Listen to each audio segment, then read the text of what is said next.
This is a HeadGum podcast. Hi, I'm Millie Tamaras. And I'm Elise Morales. And this is Go Touch Grass, the podcast where we log in so you can log off.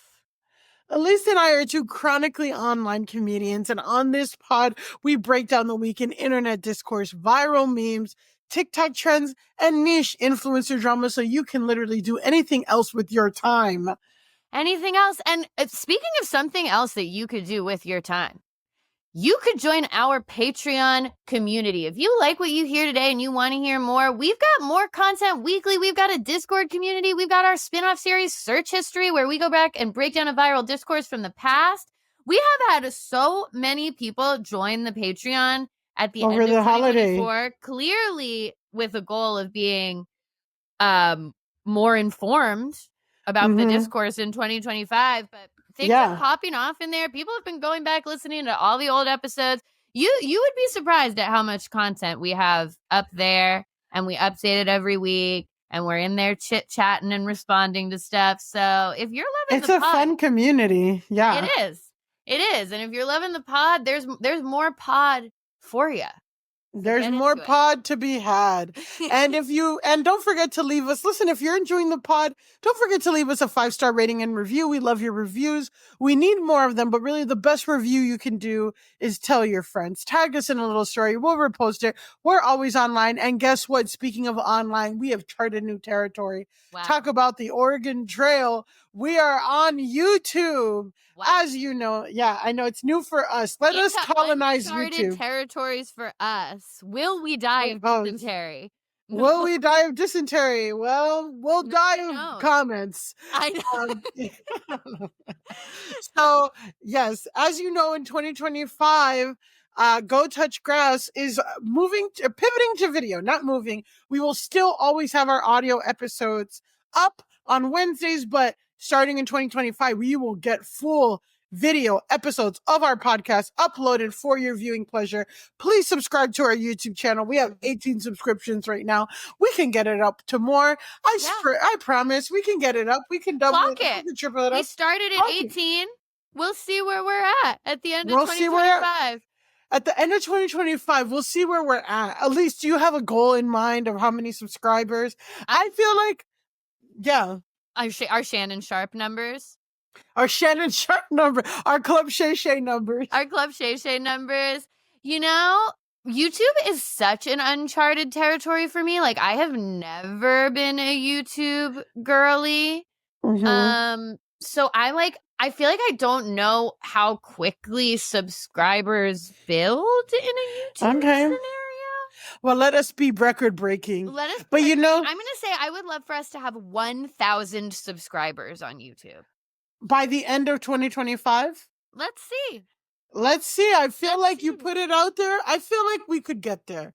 I feel like we could absolutely, and also always, look, we appreciate everyone who's loving us, who's fucking with us now.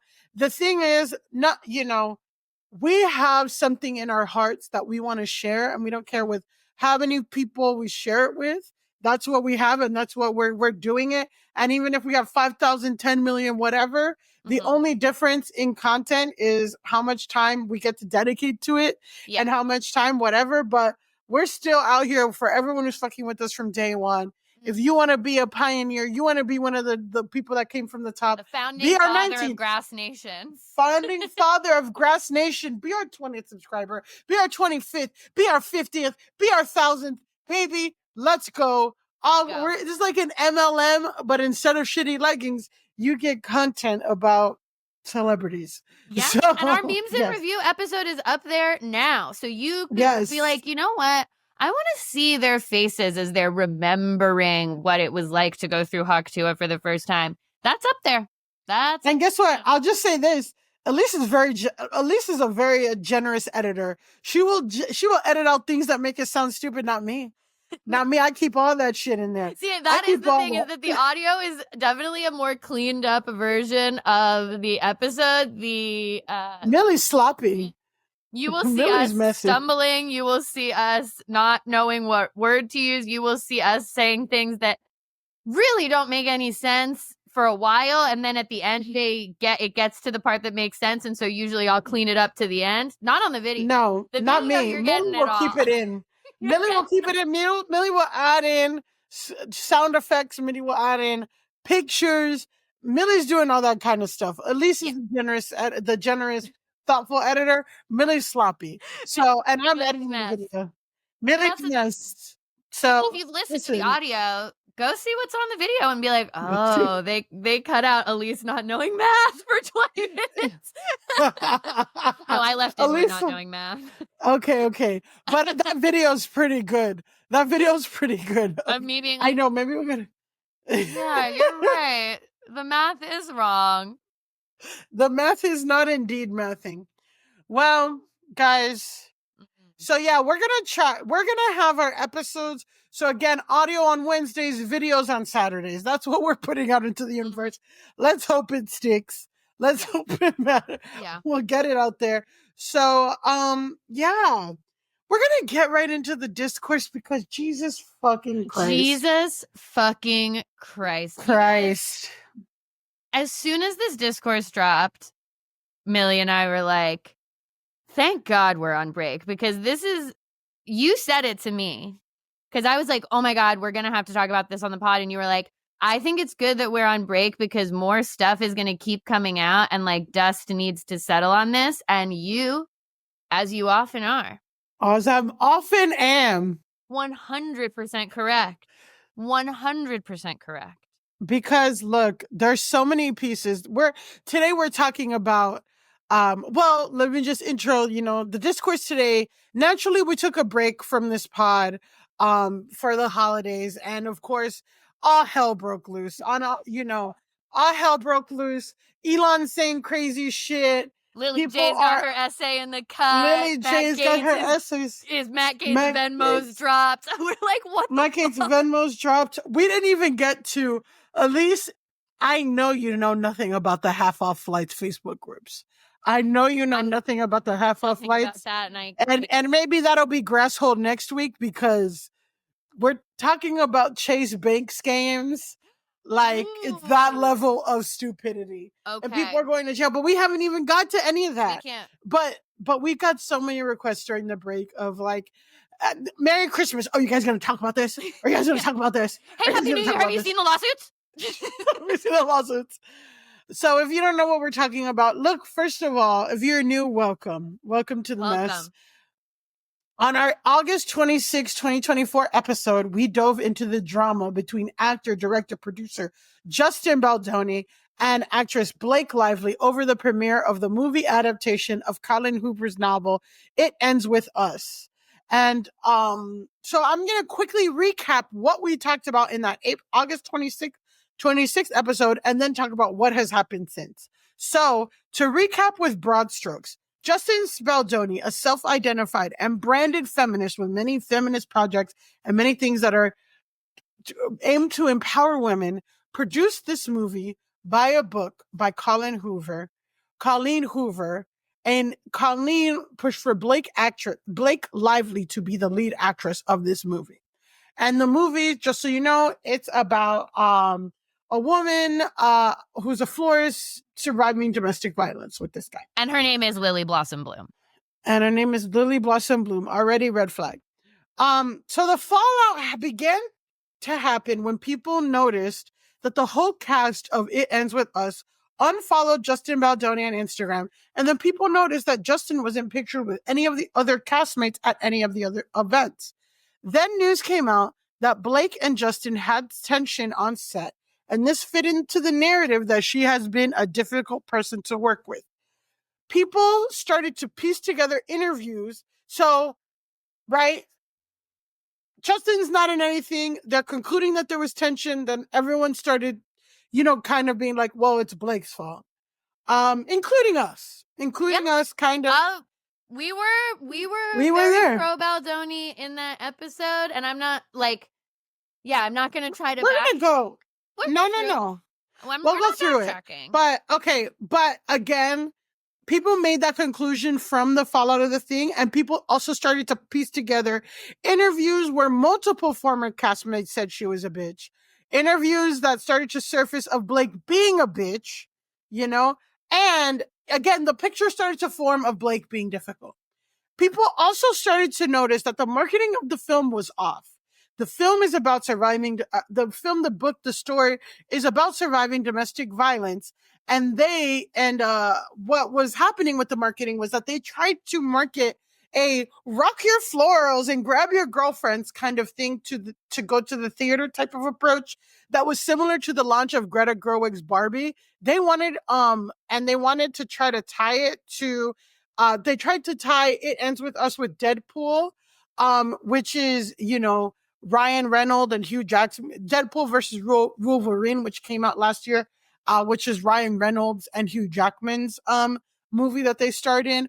And because of that, Ryan Reynolds and Hugh Jackman were heavily involved with the film's marketing in a way that seemed off. Again, Ryan Reynolds was holding press interviews and interviewing other stars and doing like things, you know? So it wasn't just like one thing came out about Blake and people were piecing things together.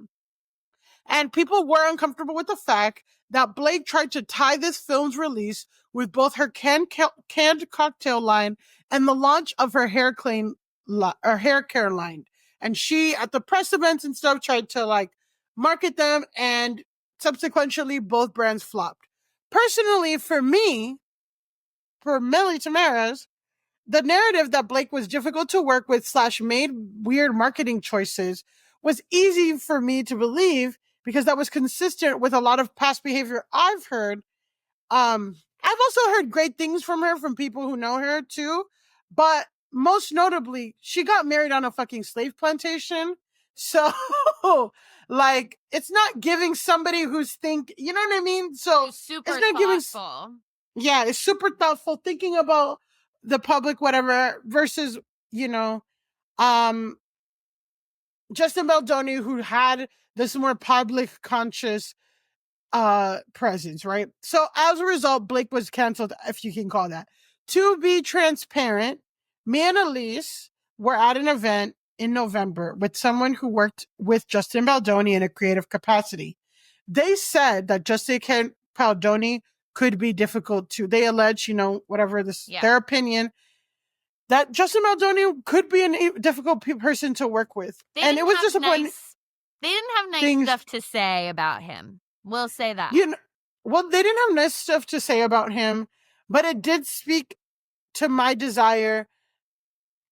It was disappointing, but again, that spoke to my desire and the public's desire for like, okay, one person's bad, one person's good. But kind of after the information that me and Elise got off the record, what we've concluded off the record was that, like, okay, it seems like he kind of sucked and Blake kind of sucked, and perhaps that this experience was them, Elise described it so well, as a suck off. So we think that potentially, we said this could be a suck off. Yeah.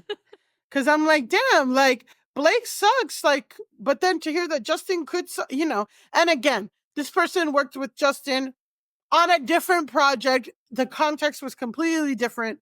Who knows? Blah, blah, blah. This is all speculation, all my opinion. But it's just to say, like, that is what we heard off the record. So it's not like, you know, Justin's a perfect angel already going into the new updates.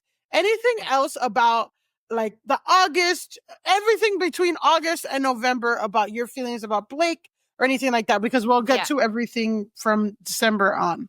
Okay. I'm trying to put myself in the headspace because I was definitely, you guys can go back and listen to the episode. I came down on the side of Baldoni. Pretty much the thing that was really spurring that for me at the time was the marketing campaign. I did, and I continue to find choices for the marketing campaign to be bizarre. The wear your florals, all of that stuff.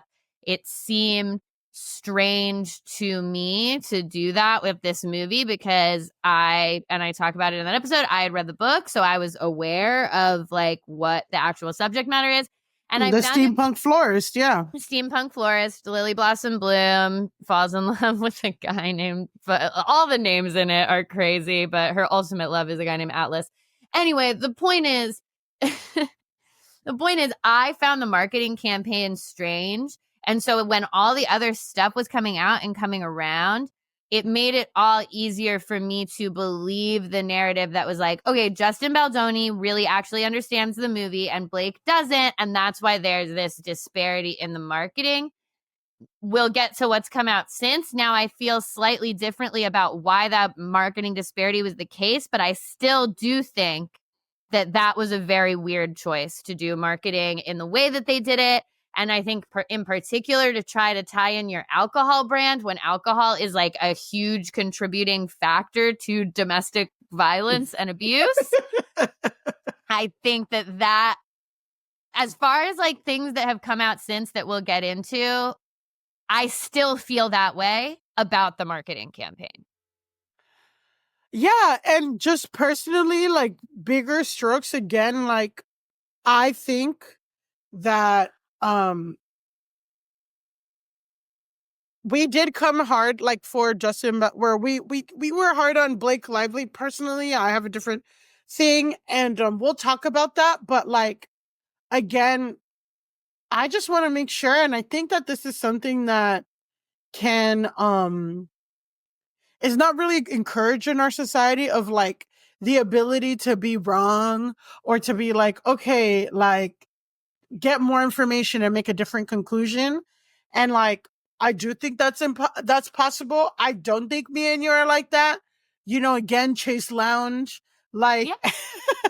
like, well, be corrected. I have no problem, you know, whatever.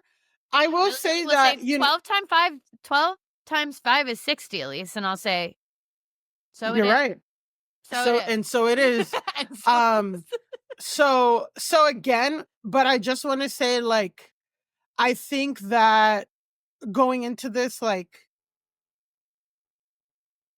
the way that this has rolled out is trying to capitalize on this way of people being like, oh my God, this is right and this is right, and oh, whiplash, you know, and like confusion and all that stuff. And like, I think like approaching things with a level head, taking a step back and seeing who benefits from certain narratives is the way that you have to approach this thing. And like probably a good thing to approach like all media narratives and stories.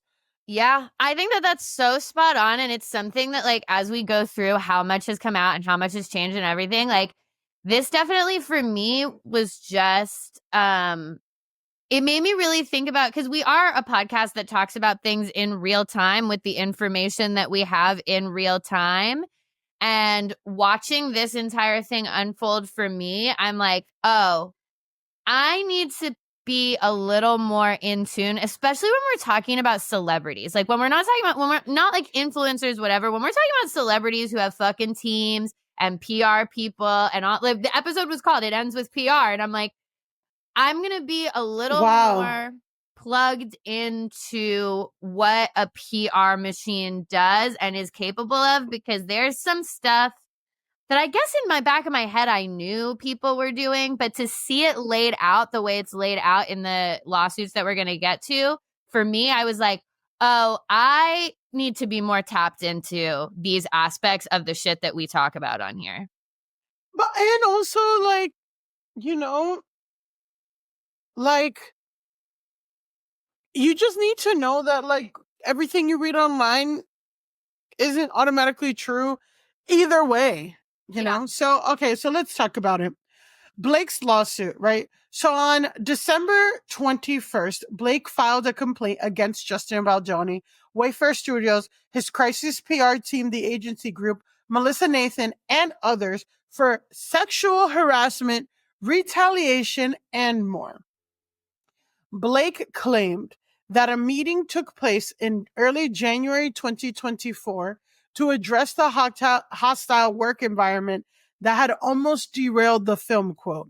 She accused Justin Baldoni and lead producer Jamie Heath of, quote, repeated sexual harassment and other disturbing behavior. including unwanted improvised kissing from Baldoni.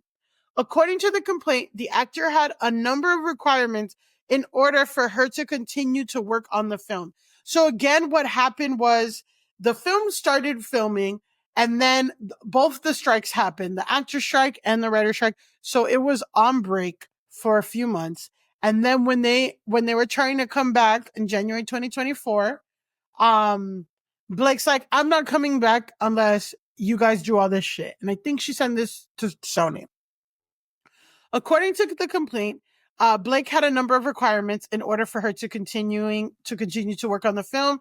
Again, you can read this whole lawsuit at the New York Times. Like, they have the PDF up of the lawsuit.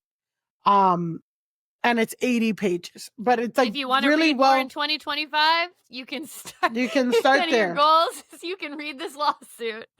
Okay, so there was like a bunch of demands. This thing was like this document was like pretty long of like the demands that Blake had, but notably, no more showing nude videos or images of women, including producer's wife, to Lively and her employees. We'll come back to that because that's important. No more mention of Baldoni or Heath's previous pornography addictions.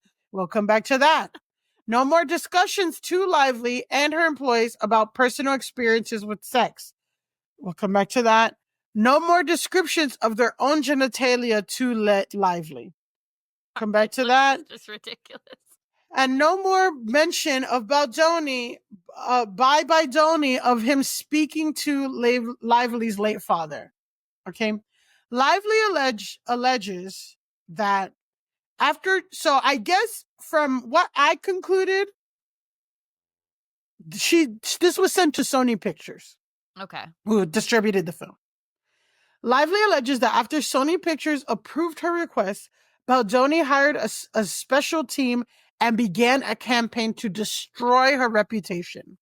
The actor, the filing states, Blake Lively, suffered a substantial harm caused by this malicious campaign, which pervaded and continues to pervade all aspects of Miss Lively's life. This suit came out kind of in conjunction with, immediately after the complaint, the New York Times, published a report by Megan Twohey, Mike McIntyre, and Julie Tate. And I think Megan and Julie were the ones that wrote the Harvey Weinstein takedown. Yeah, so, they're in that. Carrie Mulligan plays her. Yeah, Carrie Mulligan plays Megan Twohey. What exactly are we looking at here? So the article titled, "We Can Bury Anyone Inside a Hollywood Smear Machine," right? And basically what they did was share private messages that detailed an alleged campaign to tarnish Blake Lively after she accused Justin Baldoni of misconduct on the set of It Ends With Us, right?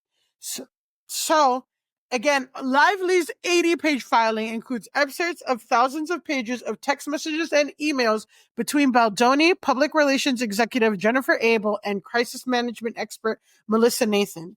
And again, the Times, alleges, give me 1 second. Yeah. Also, if Tino's jingly thing could come off, I think that would. Oh, no, he's getting out. It's fine. He was rapping at the fucking door. You fucking dick! Stop! Sir! Come on here, you asshole. Leave this all in the video to show the authentic. He fucking went in. He was rapping at the door, so I thought he was gonna sit on my sister's floor. He went into her fucking bathroom and got all her pads and tampons out. You dick. Dogs will do that. Okay. Dogs will do that. Okay. Yeah, keep this in. Okay. I have a question. Or hold on. You have what? Sorry, did my stuff just? Am I good? Elise? Jesus Christ. Sorry, did I? I can hear you now. Okay, great. Okay. Melissa Nathan and Jennifer Abel, they are the Johnny Depp PR crisis managers, correct? Yes. Okay. So according to the Times, and this is like the Times likes to note that Nathan has previously worked for high-profile figures, including Johnny Depp and rappers Drake and Travis Scott. Like 3 very controversial figures who have had really big PR crises where they were bad and they whatever, right? So like Yeah. the message exchanges included in the filing allegedly show how the trio sought to create a plan to, quote, to deal with the speculation on social media and control the narrative, providing, quote, protection to Baldoni. Quote, this is what Abel allegedly wrote to Nathan. He wants to feel like Lively can be buried, Abel wrote to Nathan. And Nathan wrote, you know we can bury anyone, which is where the New York Times came up with their headline. Mm-hmm. The complaint also states that on August 4th, Abel texted Nathan stating, quote, I'm having reckless thoughts of wanting to plant pieces this week of how horrible Blake is to work with, just to get ahead of it. Nathan responded, same, and indicated that she has already spoken to certain media outlets. Around 2 weeks later, per the filing, Nathan shared an article headlined, Blake Lively is set to be canceled, which was an article by the Daily Mail. And Abel, so Melissa said Nathan sent that to Abel, and then Abel was like, wow, you really outdid yourself with this piece, Abel replied. And then Nathan says, that's why you hired me, right? I'm the best. This is the text messages, right? Mm-hmm. Lively also claims that once the press tour began for the film, Baldoni stepped away from the plan the team originally agreed upon, focusing on female trauma instead of female triumph. The other cast members and author Colleen Huber started doing promotional events without Baldoni. Baldoni's team repeatedly wanted to get ahead of fans who were questioning why Baldoni was not promoting with the rest of them. This is when Baldoni reportedly hired Melissa Nathan of the agency Group PR to work on a retaliation campaign against Lively, making a plan for possible scenarios if Lively spoke out against Justin. Jed Wallace was then hired. Wallace worked on a social media strategy to garner support for Baldoni and his work on the film. Quote, the narrative online is so freaking good and fans are really sticking up for Justin, and there literally has been no pickup of those 2 articles, which is actually shocking to me. But I see this as a total success, as does Justin. Publicist Jennifer Abel reportedly wrote in a text message to Nathan. In a statement to the New York Times, Lively says, Lively shared, I hope that my legal action helps pull back the curtain on these sinister retaliatory tactics to harm people who speak out about misconduct and helps protect others who may be targeted. The complaint details how the smear campaign affected Lively's new hair care line and how, quote, the record-breaking sales plummeted 56% to 78% after the backlash. So because so again, just to summarize everything I just read, Blake made this 80-page complaint, not lawsuit. It like became a lawsuit later, basically saying that because she said Justin can't harass me on set anymore, that they fucking ruined her life. They made all this PR and did all these dirty moves to try to get people to be like, Blake sucks. And that is all. And like, none of that would have happened if it wasn't for Justin Baldoni purposefully doing this. So what is your reaction to the lawsuit? Like, okay, we're just going to do the lawsuit, not reactions to the lawsuit. Just, yeah. Yeah, I'm like, I have to like keep putting myself into the places of like, okay, when I knew this information. So this information comes out. My immediate feeling. You were shook by it. I remember you were shook. I was shook and I was like, okay, I believe that the broad strokes of what she's saying happened on set did happen, just because like for it to like become an agreement that went to Sony and all of this stuff. And it makes me feel a little differently about the fact that the cast wasn't doing anything with him. So I kind of, plus our little T on the side about what he's like to work with, I'm like, okay, I bet he was being an asshole on the set of this movie. I think it's the stuff that is laid out, like where the stuff where it's like he pretended he could talk to her dead dad. I mean, that's yeah, but like, I mean, personally, that is weird, less damning though to me than the allegations of intimacy, like lack of intimacy coordinators touching and like walking in on her thing. But to me, that's just like, that's a weird, like, actory. Yeah, it's just, they're just behaviors that actors do, and like they think they're so fucking smart. Like, no, that's whatever. different.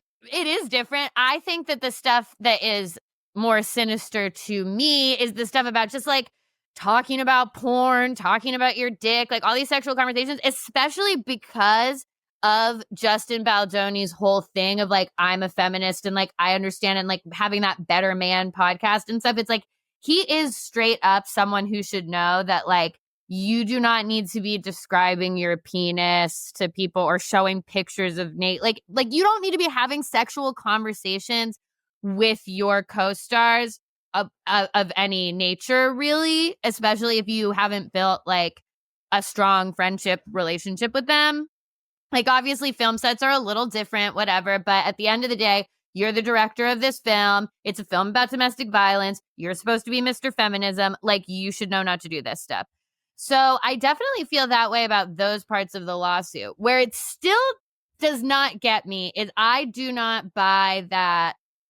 Like I do feel like the Blake complaint was trying to say that I was locked into marketing it as a story about female triumph. And he decided to do something else. And that's why everyone was mad at me about the marketing. And I'm like, you could have marketed it as a story about female triumph without tying in your alcohol line and your hair care brand and saying all this wear your store. Yeah. Like, and saying all the wear your floral stuff. Like, that doesn't hold water to me. But the other part of it that just really got me and really had me like thinking a lot, like as I was saying, just like really thinking about how I'm receiving media and stuff, is to see the way a PR machine, which, you know, we mentioned in our original episode, he hired the PR firm for Johnny Depp. But I think in my mind, I had this idea of like, yeah, but you know, lawyers have to represent everybody. PR crisis but it's not. I'm kind of realizing that I was putting like a lawyery sheen on it when it's really not. It's like, no, this is a PR crisis firm that actually specializes in men who have complaints against women and trying to fuck up the reputations of the women that they have complaints against. Like, that's kind of their specialty. And it was just so interesting with the text of it all to see, like, obviously I know that stories can be planted somewhere like the Daily Mail, but there's a part where they're talking about seeding stories on Reddit, and that like they have a guy who can go on Reddit and like stir up conversations on Reddit. And so that's what I found the most interesting revelations about what Blake is putting forward, is like the way that an outside PR firm can take a conversation that is real. I'm not saying this stuff is fake. Blake did get married on a plantation. Blake Lively does have a history of being considered difficult to work with.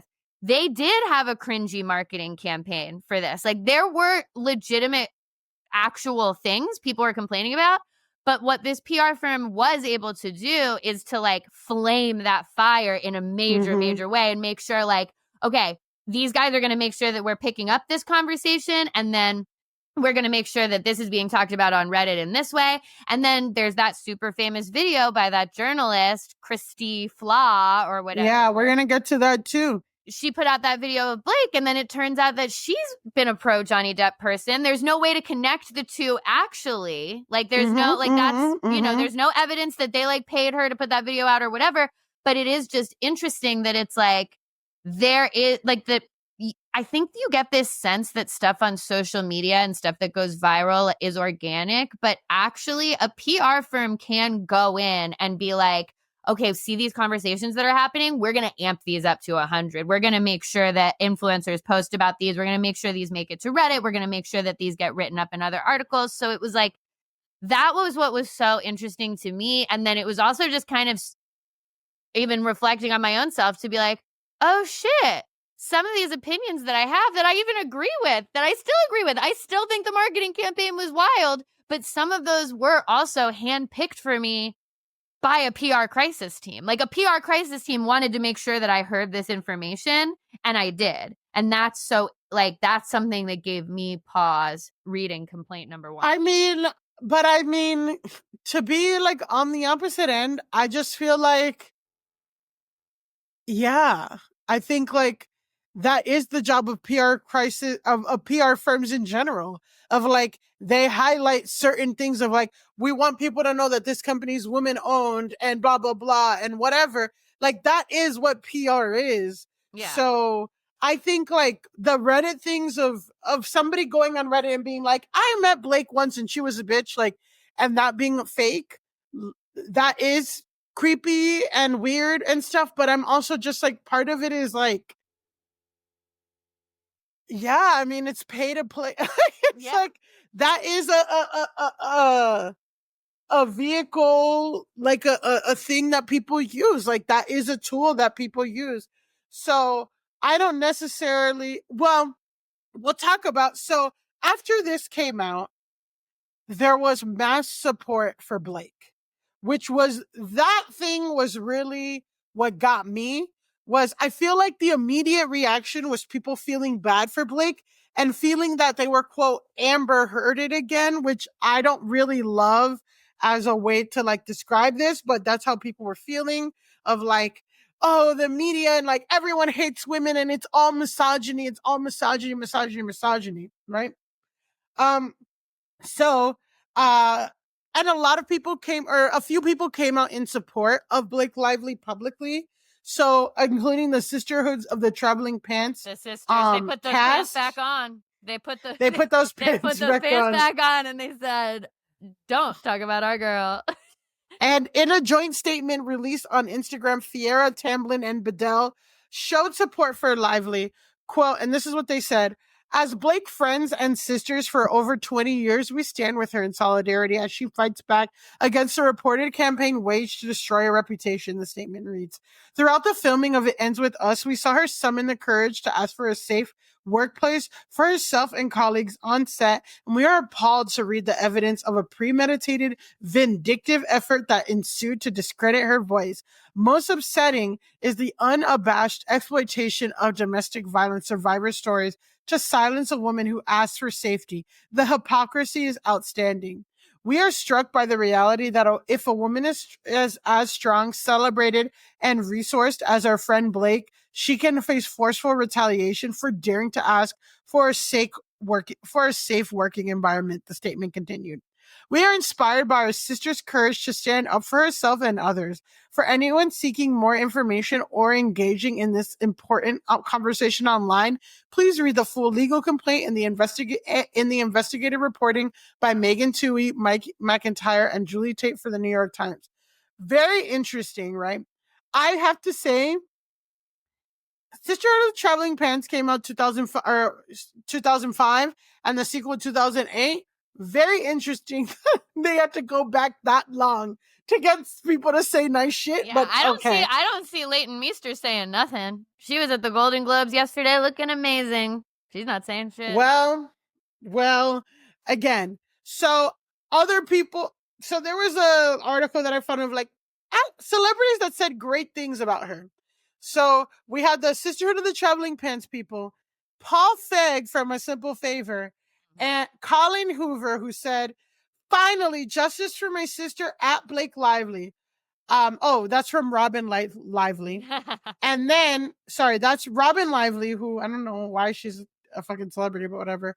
And then, yeah, she highlighted specific sentences and phrases from the Times article.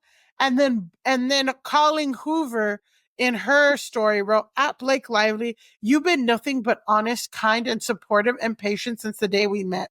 Thank you for being exactly the human that you are. Never change, never wilt. I thought that was funny. Little Blossom Bloom reference there. Little Blossom Bloom. Little wear your florals. Yeah. So again, this is all to reiterate that like the most damning things about Justin was that Justin made comments about her weight, made her uncomfortable, denied an intimacy coordinator, showed nude photos of the producer's wife, and again, mentioning a porn addiction. We will get back to all of that. But again, it was like, you hit me up. And again, like, I understand, like, the article really shook people. It shook people, and it was like, it shook people.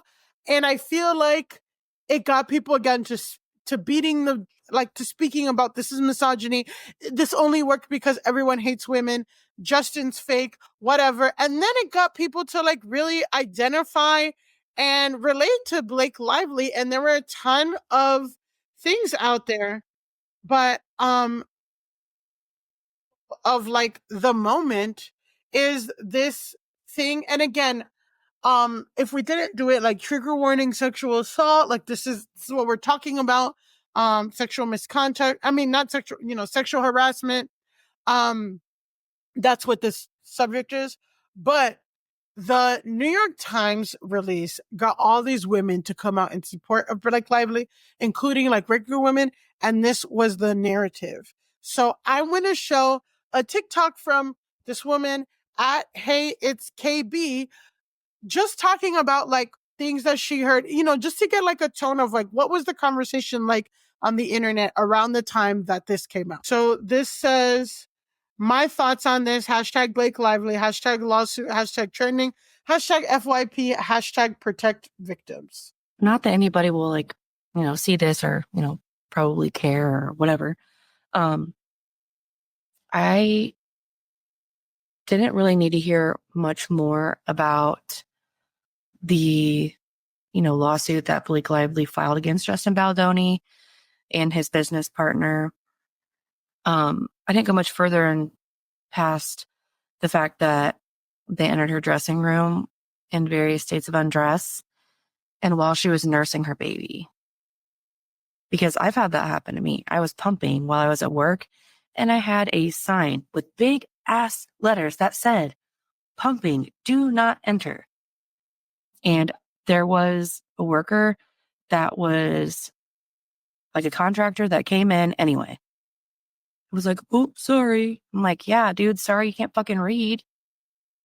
But anyway, that's just too specific. Like, why would somebody make that up? And just, the list of other things. Like in my book, when it comes to SA or SH, you are guilty until proven innocent.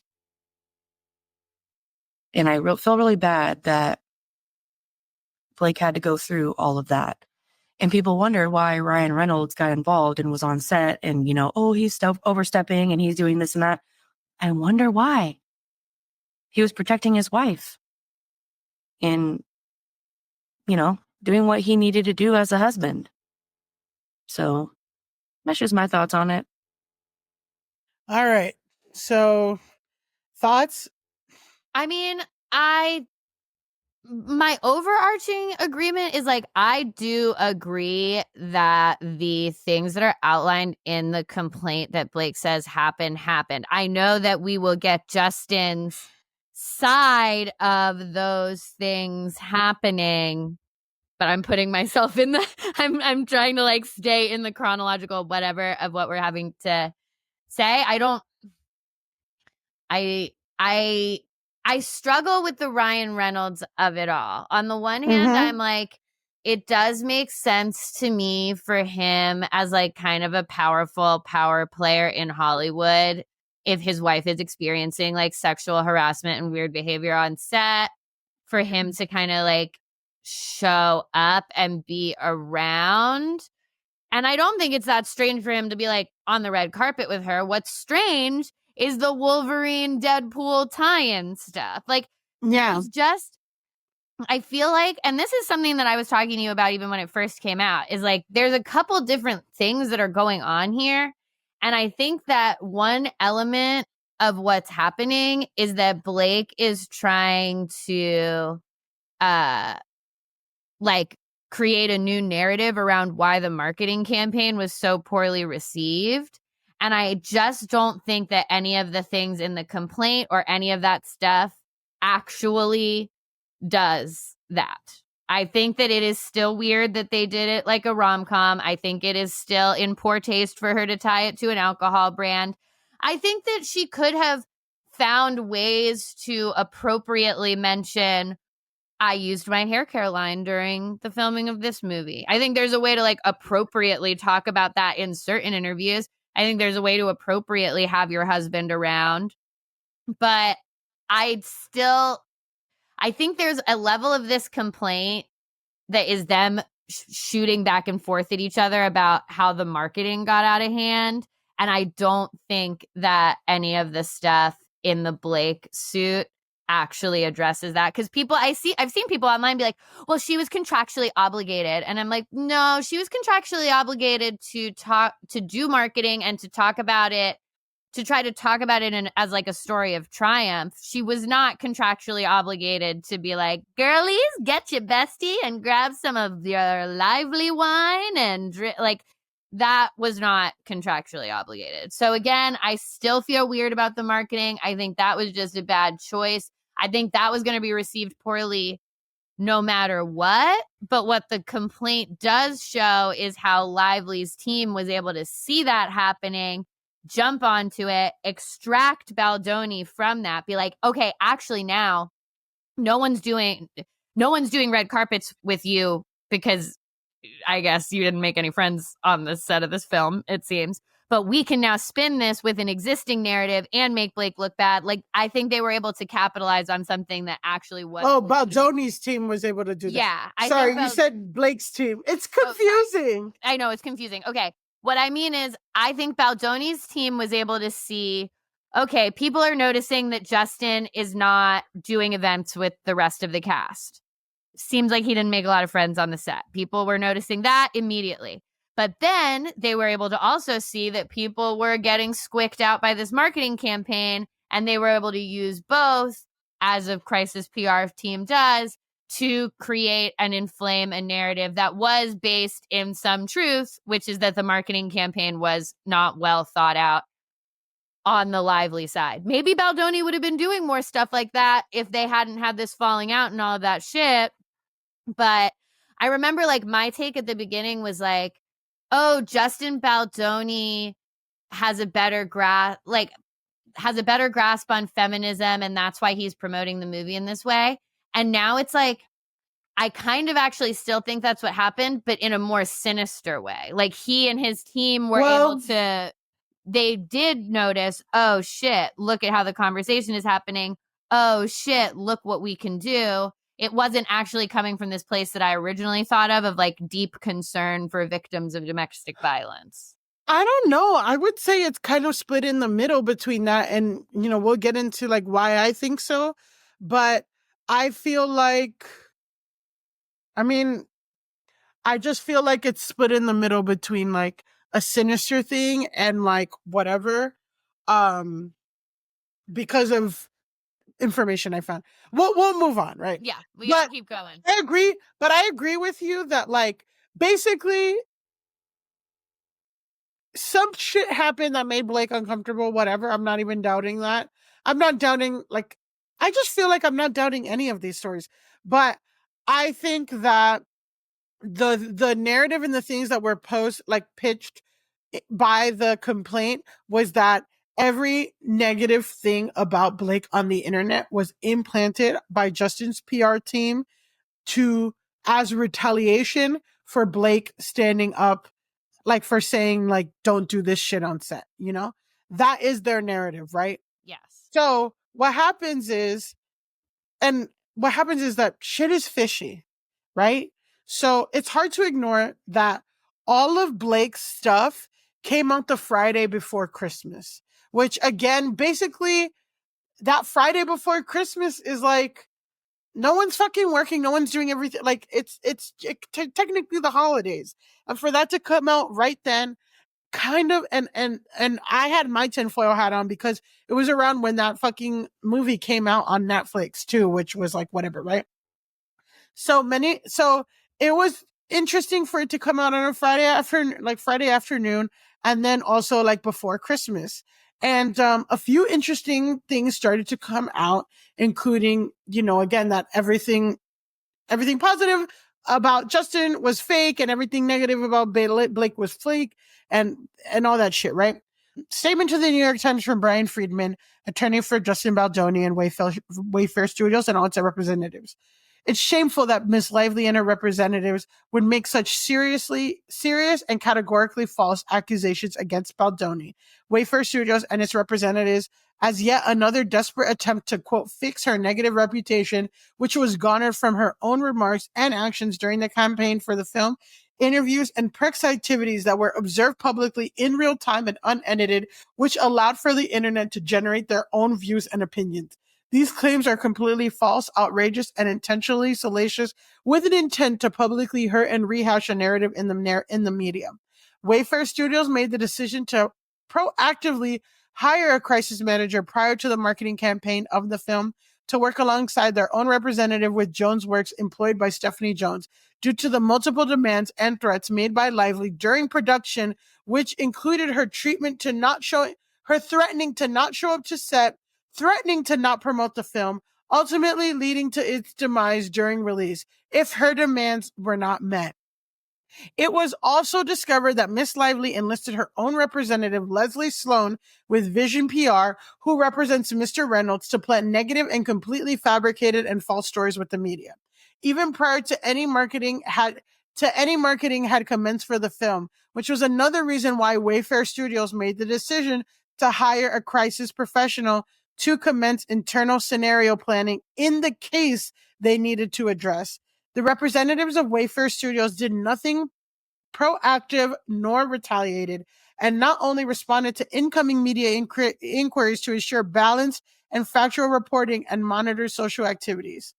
What is pointedly missing from the cherry-picked correspondence is the evidence that there were no proactive measures taken with media or otherwise, just internal scenario planning and private correspondence to strategize, which is a standard operating procedure with PR relations professionals. Again, we got to take this with a grain of salt because it is his lawyer. He's always going to say like shit that makes it positive, but it is interesting, which is what, we're going to come back to, of like, basically Miss Lively threatened multiple times during production that she's not going to come and she's not going to show up and she's not going to promote the film if shit doesn't go her way, which is something interesting.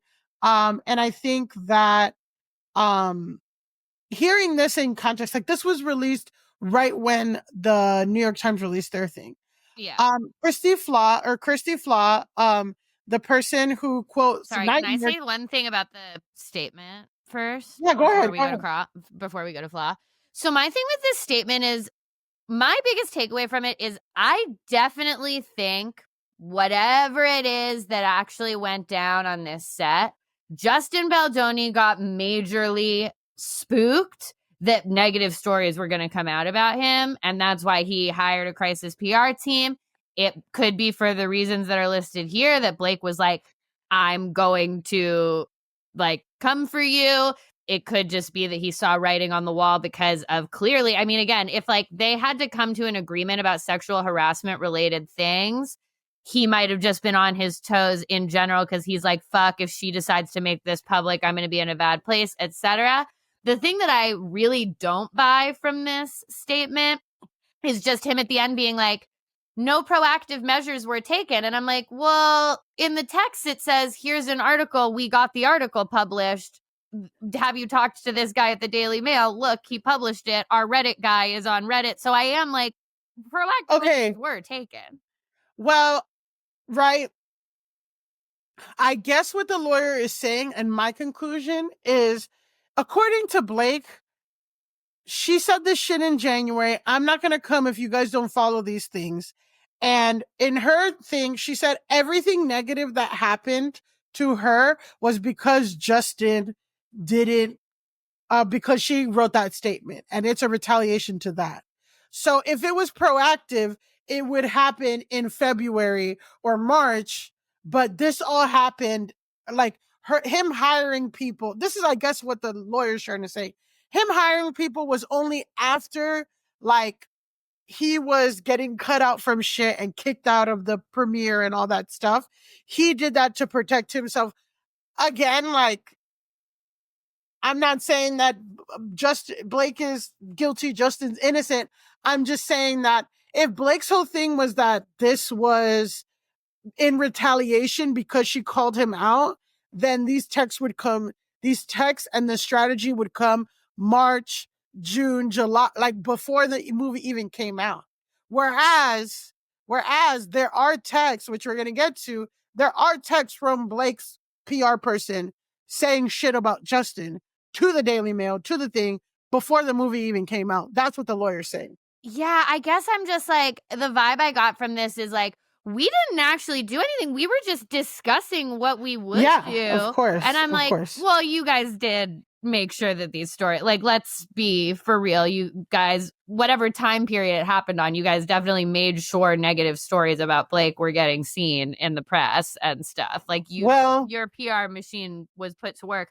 Now, I do think, going back to the suck off of it all, I think whatever was going on the set of this movie, and again, I do believe Blake Lively when she says like sexual harassment was taking place, by the time this movie was wrapped and in editing, I think Baldoni and Blake Lively knew that the suck off was coming, and they were both preparing and arming themselves for it to arrive. Okay, so let me just make these 2 points, and then we're going to get to the next level of the suck-off, because basically, I'm going to say that the suck-off, you're saying that they were preparing. I'm saying the suck-off was the whole thing. With editing, with everything, from the moment they both came on, it was a suck-off. Yeah. And this is a continuation of that. Basically, what I want to say is, Flaw came out, and she said, her quote nightmare 2016 interview with Lively, where, okay, first of all, if we're being honest, again, it's not just that Blake Lively was with the plantation. Blake Lively worked with fucking Woody Allen in 2016, 2017, and said he was great and he was wonderful and it was amazing. So, you know what I mean? Again, not someone who's thoughtful, not someone whatever. You know what I'm trying to say? Like, yeah. Let's pause. And again, I think the 2016 interview was for a Woody Allen movie, if I'm not mistaken. Yeah, the one I'm actually with I'm the Paris, A Midnight in Paris. Anyway, she's in Midnight in Paris. Oh, hold on. Cafe Society, sorry, and it is in Paris. Okay. Like Oh wait, no, he moves to Hollywood. Sorry. I thought it was so it's old timey 1930s. But I'm confusing 3 different things. Okay. It's okay. So, you don't know every Woody Allen movie? So, and yeah, like this is where like Flaw was getting called out and whatever, and like, would you ask a woman this thing? Because it's like a period piece, but again, it's for a Woody Allen movie, so let's just go ahead right there. But Flaw said that Flaw's like, she would never take money to jeopardize my integrity as a journalist. Like, she has nothing to do with any like Baldoni campaign. Some people have stated these conspiracies that I'm connected to the campaign against Blake Lively, and that's not true. That's what Flaw said, right? Again, so they talked about Jed Wallace in Blake's suit. And they also brought up all these examples of people who they're like, and this was a coordinated effort to get, and even in Megan Tuohy's article too. And this was a coordinated effort to target Blake. And this was a coordinated effort to promote Justin Baldoni. And what happened was in the something's fishy period, in that period between the 21st and the 31st, when Justin posed his thing, a lot of people came out and were like, actually, no. And this from @thickJewishGirl was one of them that claimed that it was like part of Justin's positive PR. And then she made a statement. So I'm just going to share it. I found out that Blake Lively included me in her lawsuit documentation when all these news outlets started to DM me. Everything I'm about to tell you is based off of what I witnessed and what I experienced. I had no part in making this movie. I have no idea what happened on set. I don't know what he went through. I don't know what she went through. This is just what I witnessed. If you don't already know, I was mentioned in Blake Lively's lawsuit to Justin Baldoni. I made a video in August. I will go ahead and pin it for now. Here's what happened.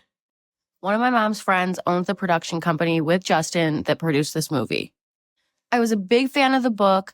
I was really excited about the movie, so my mom included me in going to the premiere with her.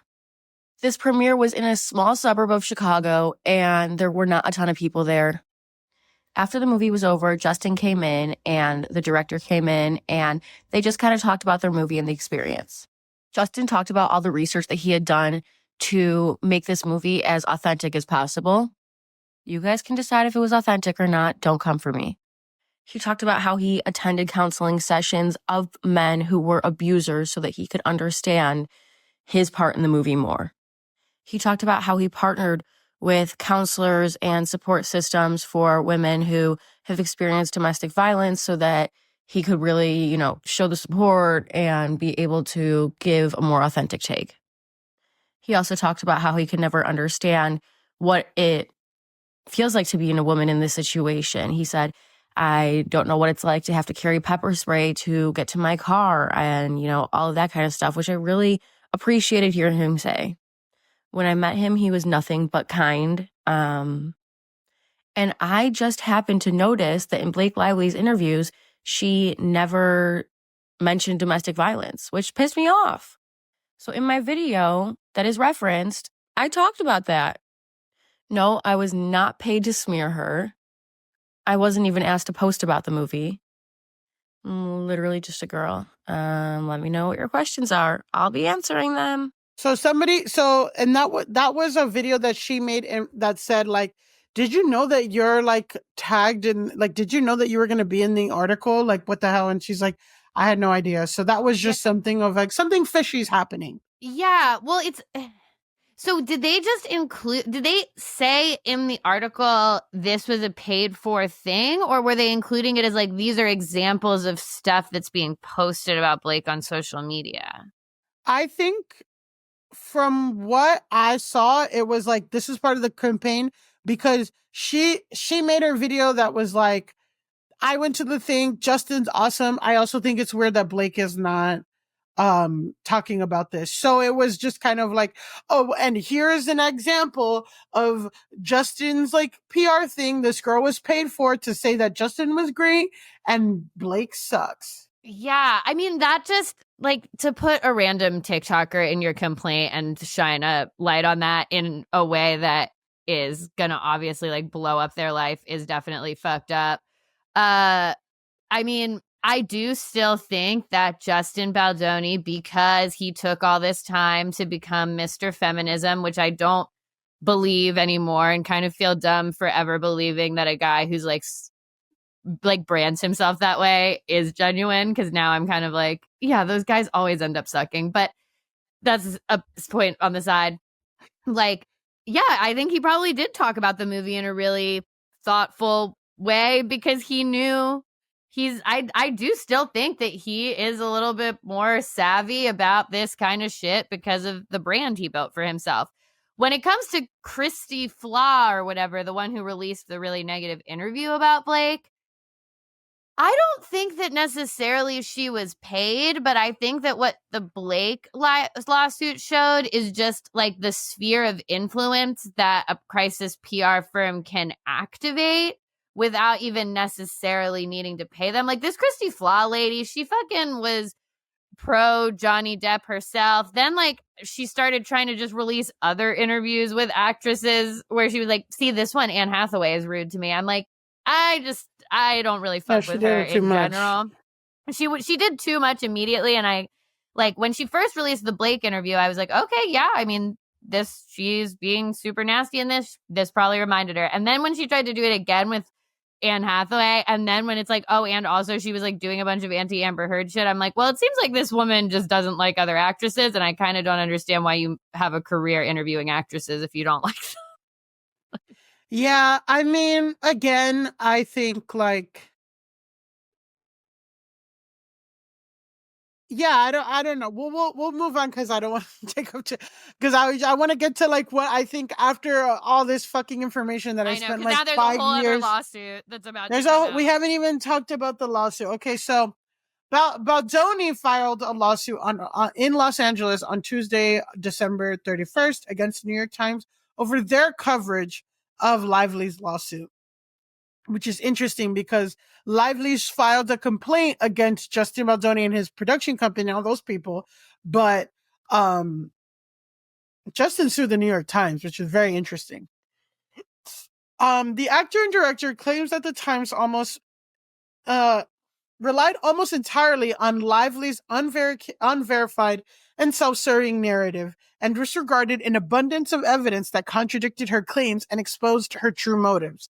The suit said plaintiffs, including Baldoni, his publicist Melissa Nathan, and Jennifer Abel, and producers Jamie Heath and Steve Sourowitz, suffered damages that amounted to at least $250 million. The lawsuit seeks to hold the Times accountable for its role in this defamation campaign, but the plaintiffs are not done, lawyers for Baldoni said. There are other bad actors involved, and make no mistake, this will not be the last lawsuit. Ooh. The lawsuit argues the Times published a false narrative, again by cherry-picking content, and private communications that weren't intended for outside eyes. The lawyer says he also accused Lively of conducting a hostile takeover of the film in his lawsuit, alleging she tried to assert unilateral control over every aspect of the production through strategic and manipulative methods. The Times has defended its reporting and noted that the organization plans to vigorously defend against the lawsuit. So there are basically like a few, Justin's lawsuit is equally as long. There's a bunch of shit in there, but there's like a few big takeaways. And one, again, that they keep saying is the out of context text, the out of context. And again, the Times story included a text exchange that was part of Lively's complaint. In the text, Nathan and Abel discussed a Daily Mail story which described Lively's promotion of the domestic violence themed film as tone deaf. And then Abel wrote to Nathan, "You really outdid yourself with this piece." And this is what I said. And she said, "That's why you hired me, right? I'm the best."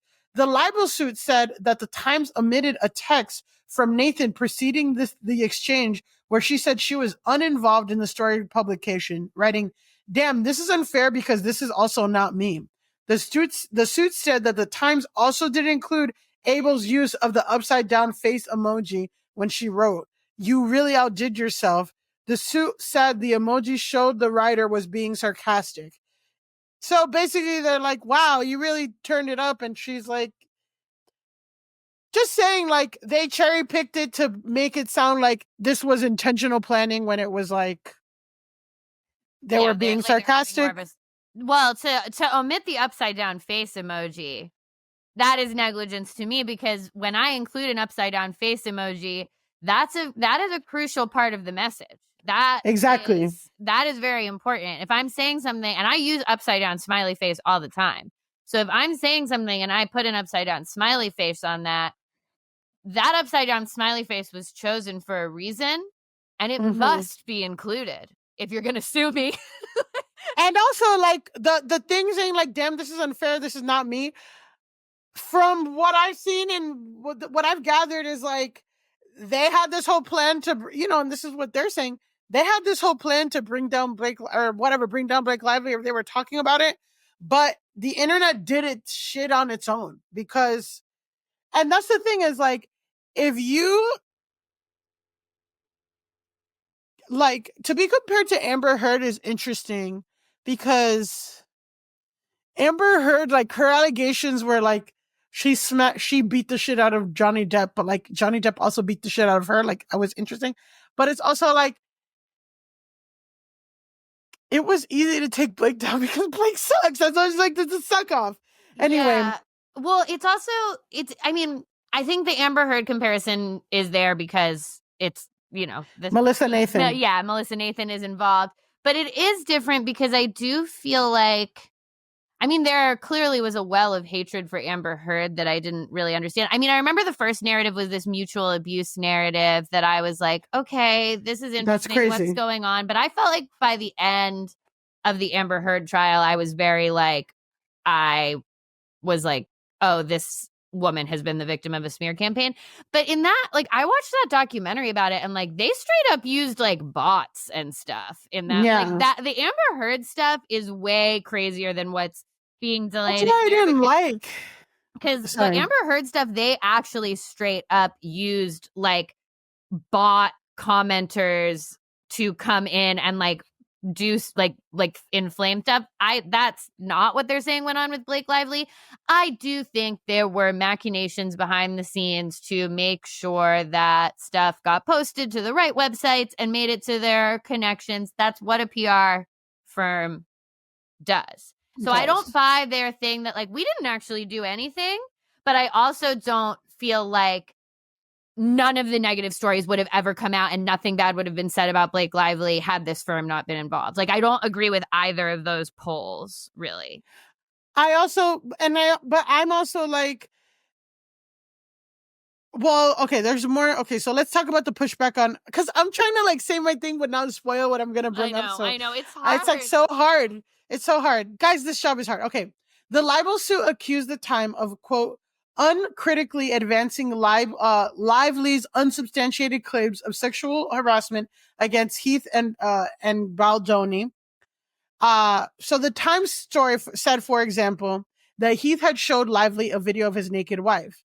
The Baldoni suit said that the video that Heath showed of his naked wife was a home birth that was discussed in connection with the scene with the movie. I don't know. Again, I'm sorry. I'm going to say, unless I say, please show me the video of your live birth that you have on your phone, I'm not saying, and again, I'm not saying I don't believe Blake. I'm not saying whatever.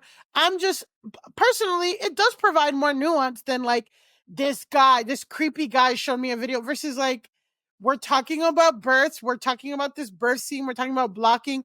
Here, look at my wife. Is that weird? Is that whatever? Yeah, but I'm like, it just adds more nuance and it makes it less whatever. So again, another thing is different. It is different to say like he showed me a video of his naked wife. That is one thing. For him to be like, he showed me a video of his wife giving birth. That's a different thing, but it's also still a very weird thing to do. And again, I'm not saying they're not weird. I'm just saying that like the narrative that Blake is trying to present of like these guys, I just think it's different. Okay. The libel suit also denied that Baldoni and Heath repeatedly entered Lively's trailer uninvited while she was undressed and while she was breastfeeding, and that she considered certain sex scenes gratuitous, as the Times story reported, citing the CRD complaint. Baldoni's suit said Lively breastfed in their presence. It also shared a text message she sent. Okay, so one thing that Baldoni's thing is a screenshot that was like, hey, do you want to run lines? And Blake Lively's like, sure, come in. I'm just pumping. Does that mean that he has permission to always enter when she's pumping or whatever? No. Does that mean that she never was uncomfortable with him, whatever, pumping? No. But does it does provide nuance of like, it's not like you've kind of set the precedent and you have proof saying, just come in while I'm pumping. So there. Yeah. And then another thing was, she was like, he didn't have an intimacy coordinator. There was no intimacy coordinator. There was a text message in Baldoni's suit that said that before production, he's like, hey, so the intimacy coordinator's here. If you want to meet her and like talk things through. And she said, I feel good. I can meet her when we start. Thank you though. So it's just kind of like, yeah, does that mean that? Yeah, sorry. That to me is one of the more damning things in Baldoni's shot back. I am like, well, it is fucked up to be like, he didn't want an intimacy coordinator and there wasn't good intimacy coordination. And then to have texts that are like, it's fine, I'll meet her on set. Like that point for in the Baldoni corner, I guess, on that. Yeah. So the Times report, so there's another point where it said Baldoni never saw the document like that had all the rules, right? Like it was never. So if the thing, this is what they claim. Blake said because Blake made this document, Baldoni did all this shit to retaliate, but that the letter went straight to Sony and Justin Baldoni didn't even see this shit. So the Times reported that Lively presented the letter to the movie's producers in November 2023 that sought safeguards on the set before shooting would begin. Baldoni's suit said the letter was never presented to Wayfair. No such document was ever presented to Baldoni, the Wayfair team, to their knowledge, anyone else, whether during that meeting or any other time, and therefore could not have been agreed to. The suit said, okay. Yeah, that I don't believe. I'll go out and say I don't believe that because he hired a crisis PR team and clearly he was worried about something. But the crisis PR team was hired in August after like all the unfollowing shit. Yeah, like, but I think that he was like the unfollowing shit I feel like was related to this as well. Like I think that he was clearly very worried about something coming out about himself. And it also just doesn't make sense to me that a document like that would be made, but it wouldn't go to Justin. So here's the last piece, and then I'm going to share this piece, and then I'm going to share like my thoughts or whatever. I know this has been going so long, but guys, this is so much information. There were 3 lawsuits. There's 3 fucking lawsuits. Okay. What Justin says was Lively was the bully / in charge of smear campaigns. So in Lively's CRD complaint, she said Justin, quote, abruptly pivoted away from this film's marketing plan days before its release as part of a multi-tiered plan to, quote, using social manipulation to ultimately destroy her public reputation.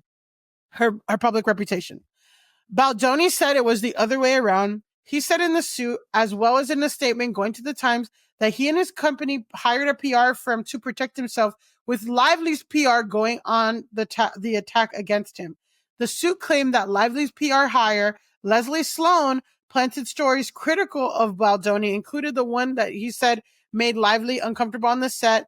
They included texts of Sloan's texting people in the Daily Mail directly and being like, hey, Justin Baldoni is doing this, Justin Baldoni is doing that, and the Daily Mail being like, well, can you get someone on the record? Can you get someone this and whatever?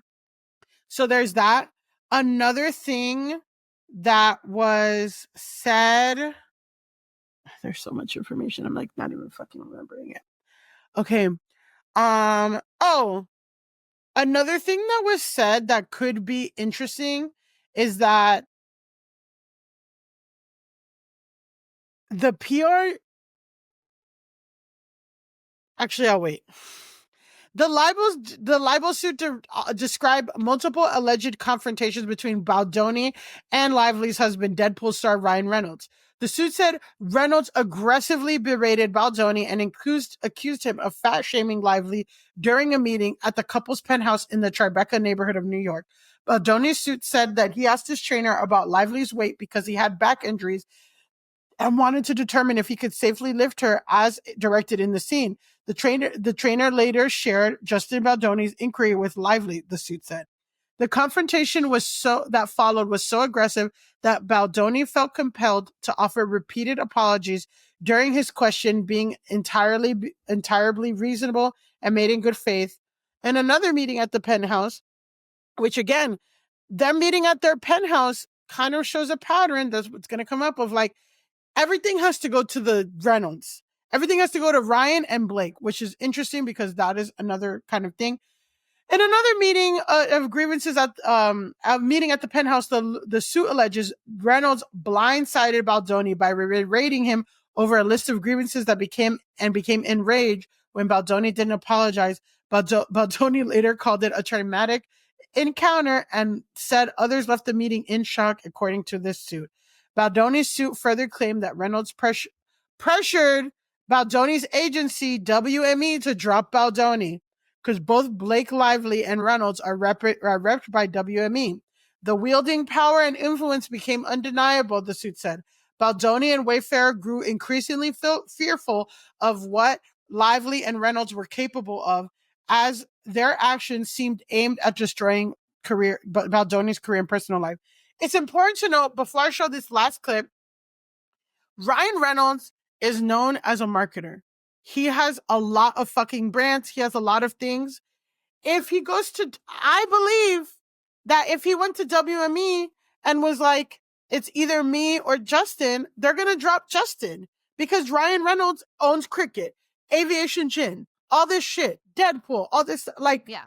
So, Friend who booked like it was literally like she booked generically a commercial with Ryan Reynolds because he has so many brands and Deadpool does so many tie-ins that literally it was at a studio in Brooklyn, like one of these big like sound stages, and they literally just had Ryan Reynolds in the Deadpool costume and they were shooting commercials, like 12 different commercials for just different products. And they were like, we're going to use you for one of them because like that is how much he is doing and how powerful he is they're like, he can be like, you have one day with me in the Deadpool costume. We're going to shoot 12 commercials for all the different tie-in things. And then we're done. Like that is the level of power and like marketing power that Ryan Reynolds has. It's actually crazy.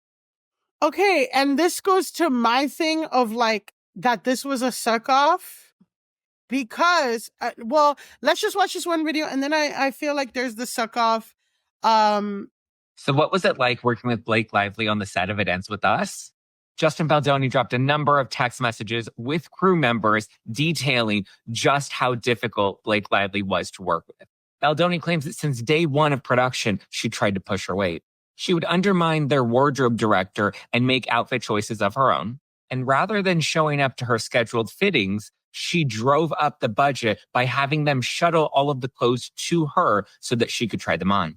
She would often rewrite her lines daily, and apparently she was having Ryan Reynolds, who has no official credit on the film, help her rewrite some of the scenes, which was unbeknownst to Baldoni and the screenwriter. She allegedly also inserted herself into the editing room, would have pages of notes, would have the editors fly to her so she could continue making revisions for her own cut.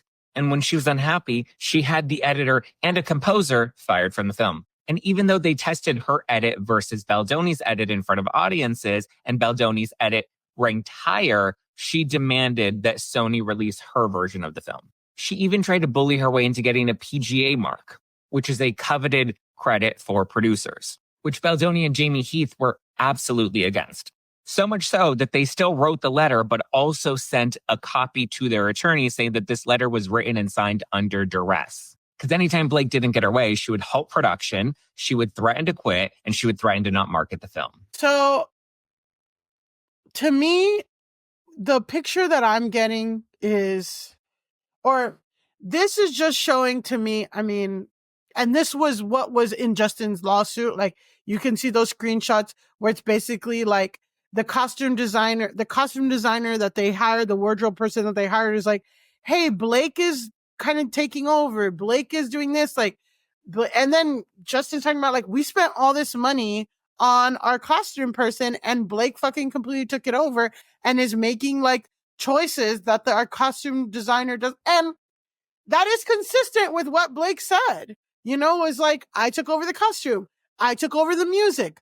I took over this. I produced it, even though like she wasn't supposed to be doing that. She was just literally supposed to act and have an exec producer credit. And I feel like the picture, so I feel like Justin's probably weird. He probably said like shit about her dead dad, like in some weird actor Shakespeare bullshit. I bet you the producer was like, come look at like, hey, for this birth scene, like, look at how my wife did it, which is fucking weird. But I also bet that Blake's like, I want to do this. I want to do that. You guys have to come to me. My husband is Ryan Reynolds. And if you don't, I'm going to fucking quit and I'm going to fucking quit and I'm going to fucking quit. Another thing that came out in Justin's thing was that directors are supposed to have at least 10 days like with the editors in the editing bay before anyone else makes their thing. That's why there's called the director's cut, because directors are supposed to have the first cut. That's what they're entitled to creatively. And then everyone else and Hollywood and all the execs. Justin did not get that. Blake went in already. And then when they weren't doing everything that Blake wanted, she got them fired and used Ryan Reynolds people. So, and then that's the cut that we see right now. And again, it's this thing of using their power for Sony. So this is what I mean. It's like, it's a suck off. I want to hear your thoughts and we can wrap this up. Okay.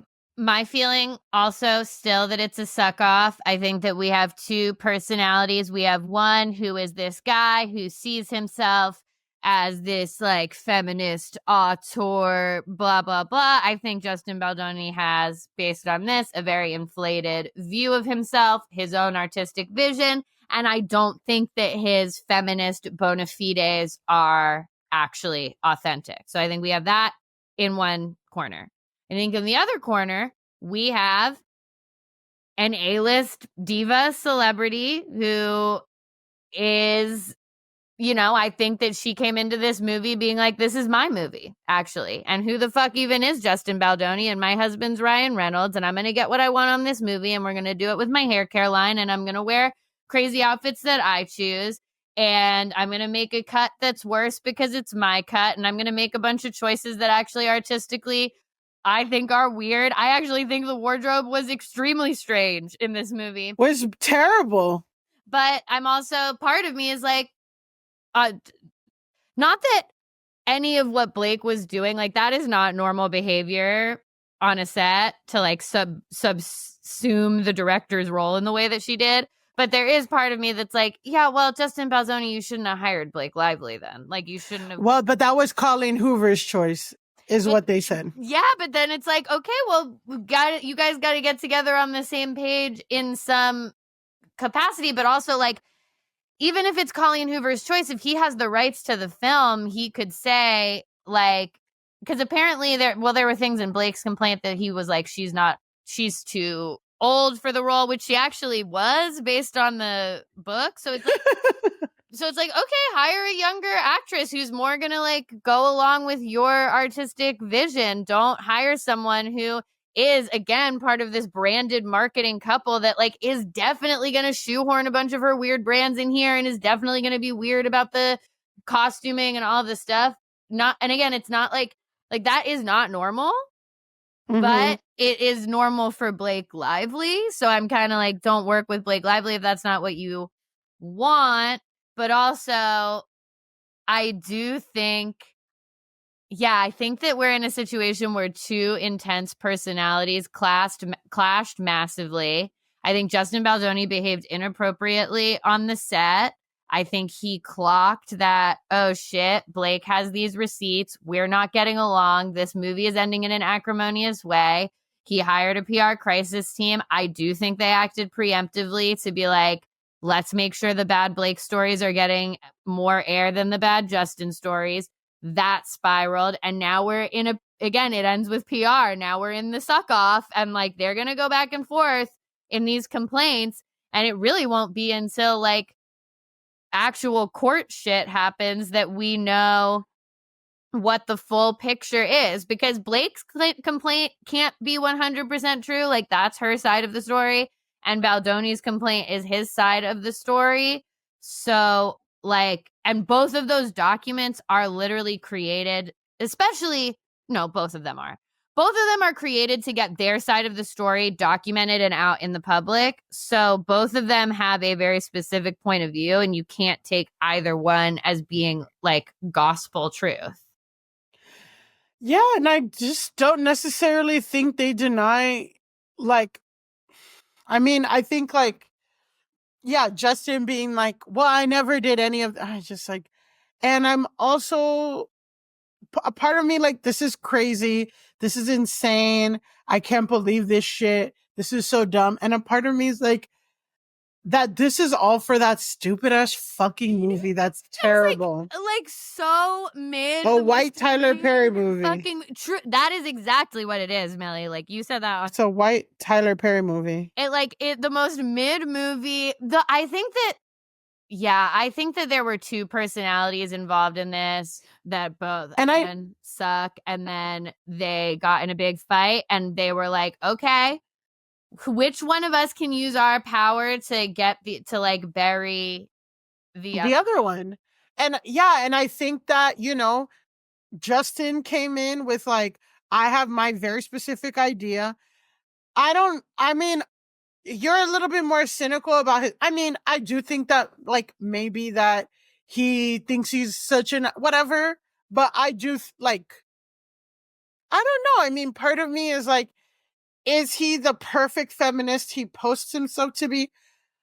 Well, the porn addiction, another thing that was said in his lawsuit was like, yeah, in my book, I talk about my porn addiction. Like, I'd never talked to her about that. Like, they use that from my thing as like a publicly known thing. Whatever. I just do know that he has had partnerships with domestic violence things and he has whatever. And I'm like, is it better to try and fail at being a feminist and whatever versus like not being a feminist at all? I don't know. And another thing is, this is so Oh, sorry. What were you going to say? No, you finish your thought. It's like, yeah, because it's like, oh, he's not as he says he's a feminist and then he's still whatever. And I'm just like, yeah, but I'm like, he is doing this work. And like a lot of the criticism was like, oh, he only did this because, Blake's PR thing was flopping. And it's at a certain point, it's like, babe, that's not Justin's part. That's your fucking part, Leslie. Like if some shit is flopping, then why didn't you guys change it halfway through the campaign? You guys could have shifted and then then Justin shit would have gotten drowned out and there would be no contrast. And and that's why it makes me think that, she's salty. This was my whole thing, which what I was saving was like, she's salty or Blake's salty about the PR thing, you know, because it was probably her fucking idea because she was throwing her weight around. And I'm like, no, I want to make this like, and Ryan probably got an idea of like, this is going to be Barbenheimer, and we're going to do this with Deadpool and we're going to tie in Deadpool as much so it can be this joint thing. And that was their strategy. And that fucking flopped because what the fuck? And they tried to blame it on Justin. But my thing is, did Justin's people like amp that up or whatever? Of course they did. But my thing is also, then you guys should have fucking pivoted. Why didn't you? No one told you not to pivot it. And they never pivoted. They never said, oh, actually, I think like probably like a week or two in, did she like release? She eventually put like a link to a domestic violence survivors thing in her bio. I mean, yeah, that's the thing. That's the thing that has never rung true to me about all of it is that she's like, we were supposed to promote it as a triumph. I'm like, that doesn't actually account for all the stuff that was weird with the marketing that was a flop. I think everything that has been attributed to her ideas for the movie were all very bad and weird. But to me, with Justin, my feeling is that he used feminism to try and seem like a really good guy, but behind closed doors is not practicing what he preached. And that's based on what's in this lawsuit. Like, just, dude, if you are someone who is going around and educating yourself about all of this different stuff, you should know not to like describe your dick to your coworker. Like, let's get fucking real. Or like, you should know not to like hire your friend to be the OBGYN on set and have her in a state of undress. Like, these are things you should know if you're actually like absorbing the stuff that you are claiming to promote in real life. So that's why I'm like, I do not have the same feeling about him that like his shit is genuine. But at the end of the day, I do think this is a PR battle between two kind of shitty people. Yeah, I think everyone's shitty and it's interesting. There's another, like, you know, we have to move on, but there's this whole theory which is really interesting because Deadpool was filmed around the same time that one of the characters in Deadpool is supposedly Nice Pool was made to satirize Justin Baldoni and like, you know, be like a fake feminist and whatever. You can look into that. But part of me is like, this is so messy. I'm so fucking exhausted. I never want to talk about this again. Blah, blah, blah. Somebody posted, it was like, I think Blake kind of was in love with Justin Bieber. And there's a thin line and all this shit. And it bothered Ryan and it made him tight. I think that was a fun thing. And part of me is like, you know what? Make the sequel. Make the fucking sequel. let's go. Like, let's keep it going. Like, Yeah. let's all whatever. 350. You're suing New York Times for 350 million, bitch. You can 250 million. Their box office was 350 million before Netflix bought it. This shit made so much money. I'm like, you know what?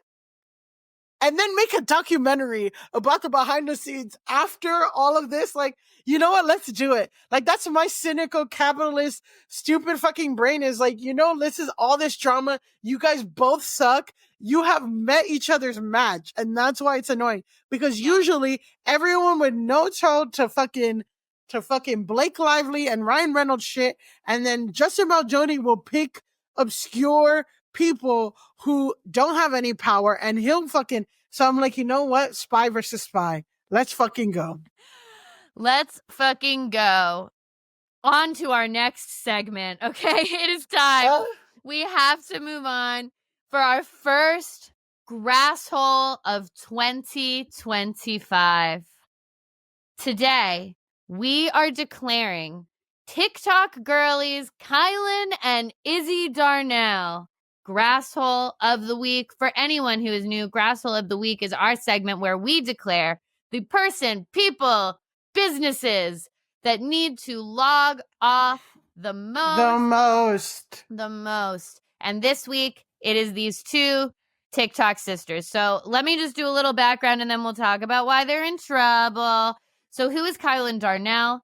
Kylan Darnell is a former Miss Ohio Teen USA who became popular. I know.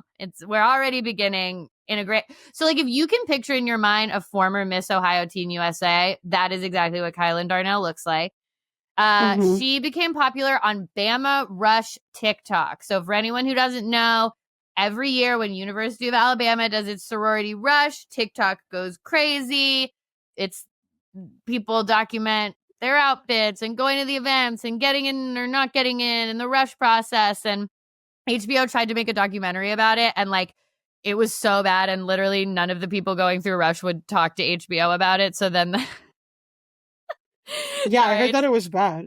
Oh, it was extremely bad because no one would talk to this woman. They had like 3 girls going through rush, like agree to be in the documentary. And midway through, I think 2 of them dropped out because they were like, yeah, no, I think they call it the machine, like Alabama, like the people in charge of Alabama. Sororities, yeah. The sororities, but also the school.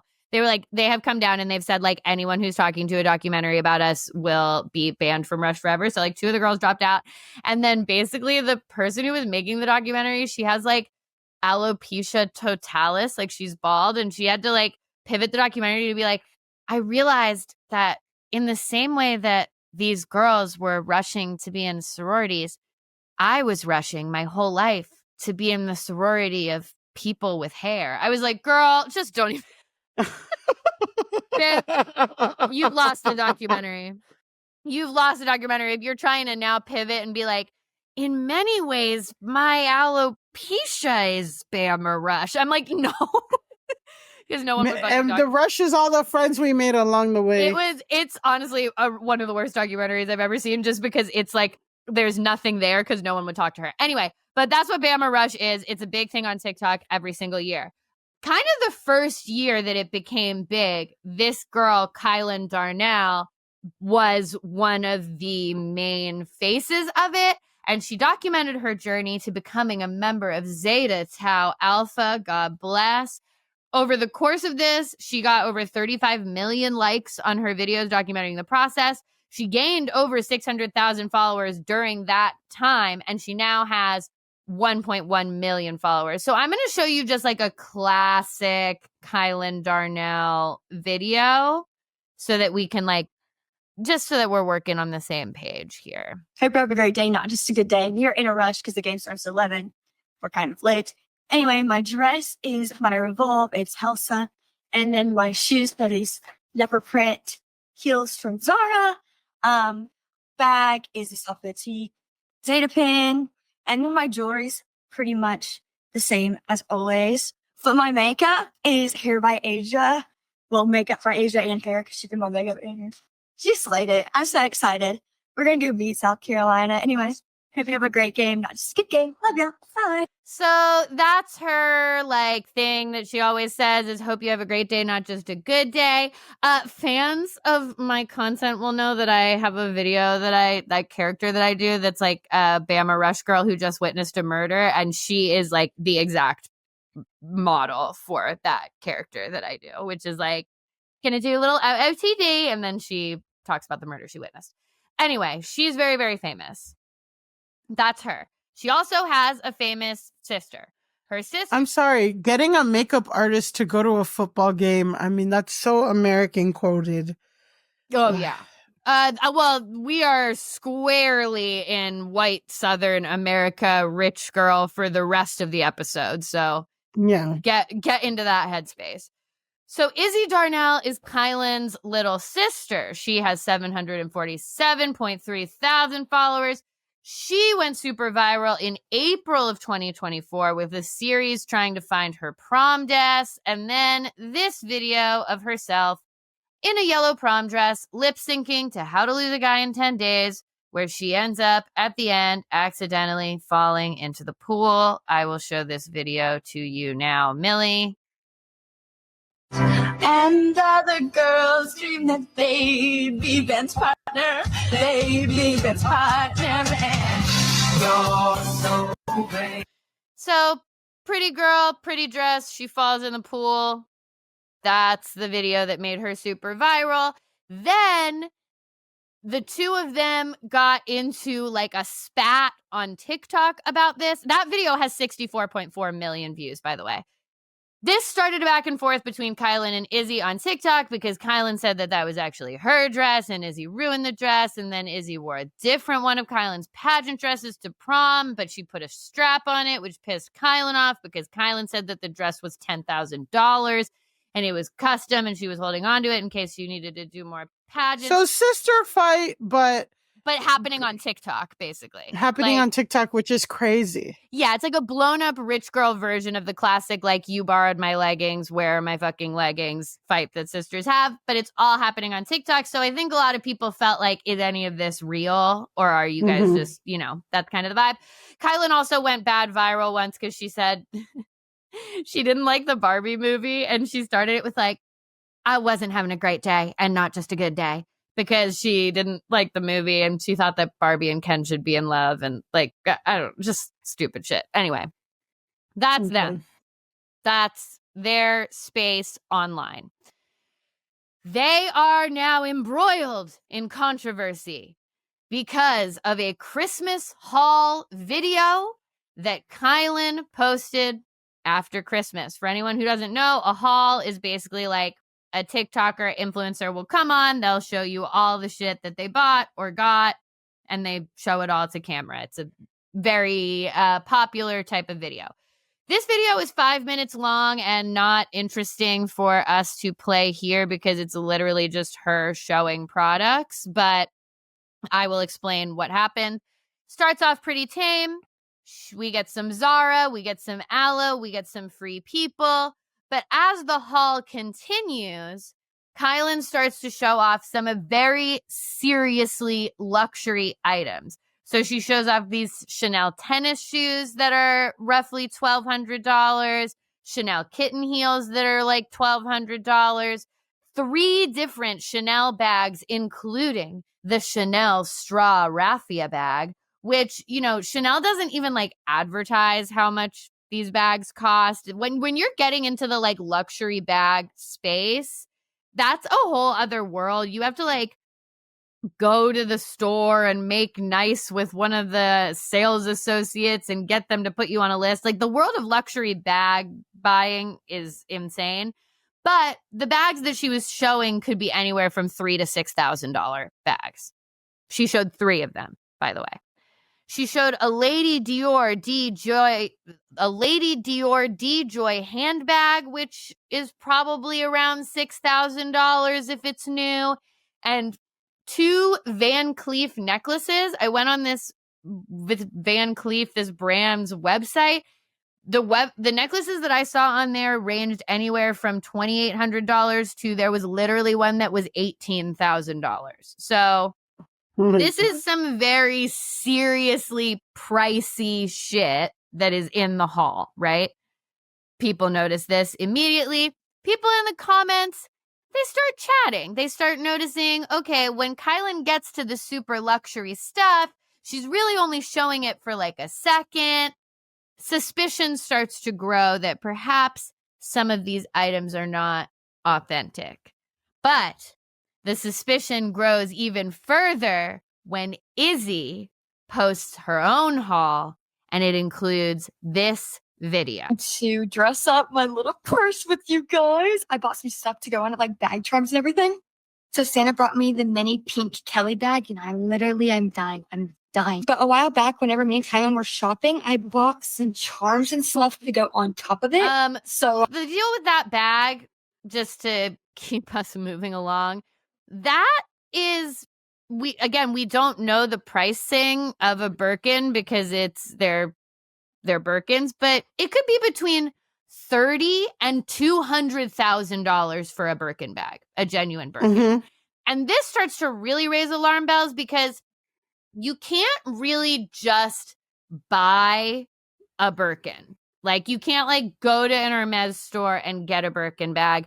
They're really rare. You have to get on a waiting list to get them. You have to get a dealer, yeah. Yeah, like celebrities wait a long time to get Birkin bags. You have to, again, have someone at Hermes who can like vouch for you as like you kind of have to go there, buy a bunch of other stuff, spend a bunch of money, get on their list of like, okay, this is a big spender who could maybe get a Birkin at some point. You don't just like get the Birkin that you want. You get whatever Birkin is available. It's like a whole fucking weird industry of crazy bag buying stuff.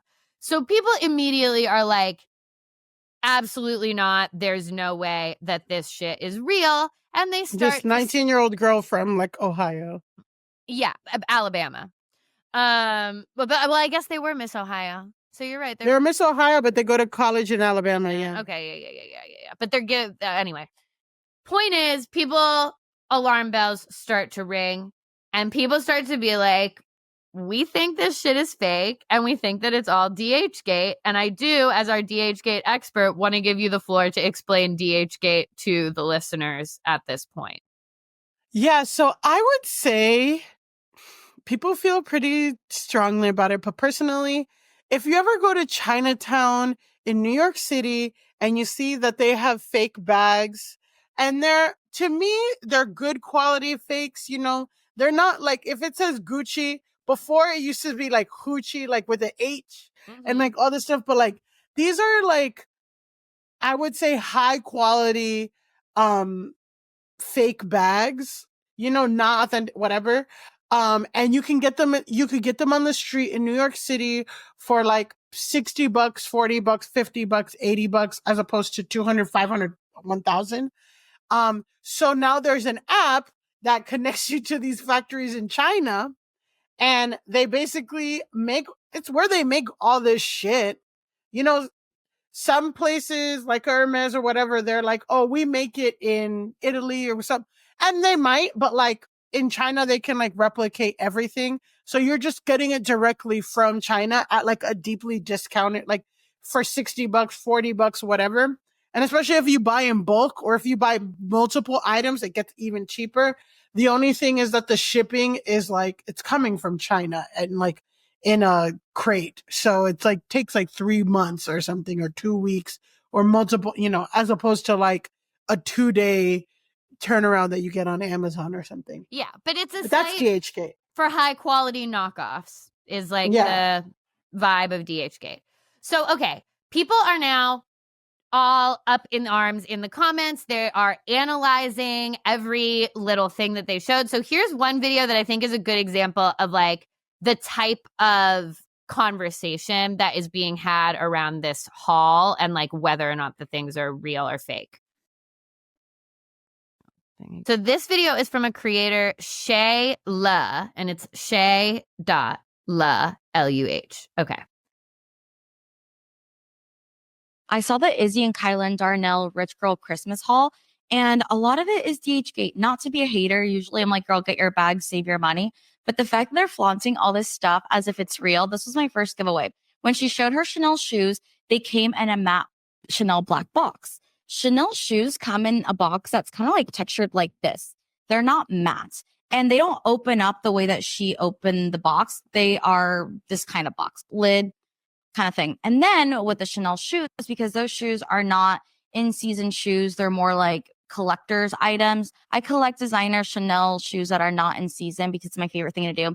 I have these, and notice how older Chanel shoes are. A lot of them are wooded like this. So there's pair number 1. This is pair number 2. Again, wooded as fuck. Pair number 3 of Chanel shoes, wooded as fuck. And then also the writing on the Chanel shoes were a little funky. See how like the Chanel feels very real and it's leather and it's imprinted like that. That was giveaway number 2. These Chanel shoes as well. This is imprinted. And then I have another pair of Chanel shoes right here. And that is imprinted in there. Her shoes, it looked like the Chanel name was literally printed on, not imprinted. So that's the vibe, is like people are experts in this stuff. People who are like super into luxury goods and shit, like they are also really into figuring out how to spot fakes and dupes. And it does come down to like, this clasp is not this thing, whatever. So people start really going in deep on the videos. So first, we get a response from Izzy. Hey, go friends, get ready with me to go out to lunch with my friends, but first, I think everybody on this app has forgotten the reason why we celebrate Christmas, and that alone is a problem. We should all be celebrating Jesus and his birthday rather than a teenager in high school's haul of what she got for Christmas. Not even talking about it, hating about it. For Christmas, guys, we're supposed to be like grateful, spend time with our family, be thankful for the gifts that we have got. And somehow you guys are hating so hard you're trying to make me hate my Christmas gifts from my parents that worked hard to buy me those gifts? Do you see where I'm going with this? It's not me, it's you. I'm sorry, but for people on this app to be trying to bully a teenager into hating what their parents bought for them is wild. Y'all are insane. So, since I managed to make Christmas about myself, peace out. Stay thankful. Okay. Thoughts on Izzy's response video? I feel like I was going to say she looks like a child. I didn't know, like, I thought that she was like, I thought they were both in college. No, Izzy might be in college now. Maybe she's like 19, you know? Because her whole thing was going to prom, but I'm not sure if that was junior. Maybe that was junior prom, because she keeps saying a high schooler teen, and it's like, yeah, that's why high schoolers aren't trying to be I don't know. It's also like, I just think it's funny to be like, you guys forgot the true meaning of Christmas, which is Jesus. And it's like, what? You're the one who got like a $30,000 handbag. I know, but it's also like, personally, I don't really give a fuck about luxury stuff. Personally, I think like, I'm not going to judge anybody who wants to spend actual money on like a good luxury item. As you can see, like the other girl said, there are quality differences. You can wear the fuck out of a Chanel thing, like versus a DHGate thing. Like they are high quality dupes, but they are still at the end of the day dupes. They're not made out of wood. They're not whatever. I think that's fine for a teen. That's probably healthier and better. The whole thing is probably why people want to call her out is like, you're making your whole life look like this aspirational thing, and it's not. Or like your whole, like this aspirational thing that, oh my God, don't you want to be like me? It's the same thing as the Marlena Velez thing. Yeah. Of like, you're fucking lying and you're not real. And it's fine. It's fine if you be like, I got this. There's a whole side of TikTok that is fence talk, because it's actually like, you're not supposed to promote like counterfeit goods, but it's just people who are just putting like their haul of DHGate items. That's a whole side of TikTok. It's very popular. People fuck with it. Yeah. That's not what they're trying to do. No, I also don't care if people have like real goods or dupes. I think the issue is to be like, I got the Kelly Birkin bag and it's like, fake. So anyway, here we have Kylan's response. Hey, y'all. I hope you're having a great day, not just a good day. And we're going to have a little chit chat because it's time to really all back in. And I am not trying to come across as mean in any way because I do try to come online and be positive and be like a positive light. But, I don't even know what to say because I don't really owe y'all an explanation, but like, I thought that everybody knew that like people buy like some of my stuff that's designer is real and some of it's fake. I thought that was like an everybody thing. Like, I know so many people that I go to college with that their parents have like way more money than I could ever dream of imagine having. Have real and have fake. Like, I didn't know that would be that big of an issue. And so I just think it's crazy because, like, for example, people talk about all the time how, like, celebrities will rent out outfits for occasions and, like, be sponsored by brands and rent out diamonds for a night. Like, yeah, hey. Okay, so this is a 6-minute long video, so I'm just going to post to the end, which brings us to where she kind of messes up. And Miss Tanya, my mom, said that it's not DHGate where she gets the fake stuff. It's actually the RealReal. So she like pays monthly for a membership where you can get like secondhand designer and all of that stuff. And that's why most of our like presents like can be vintage and can be old because it's like secondhand. What do we think of Kylan's overall thing, which is basically like, yeah, I thought you guys knew some stuff is fake and some stuff is real.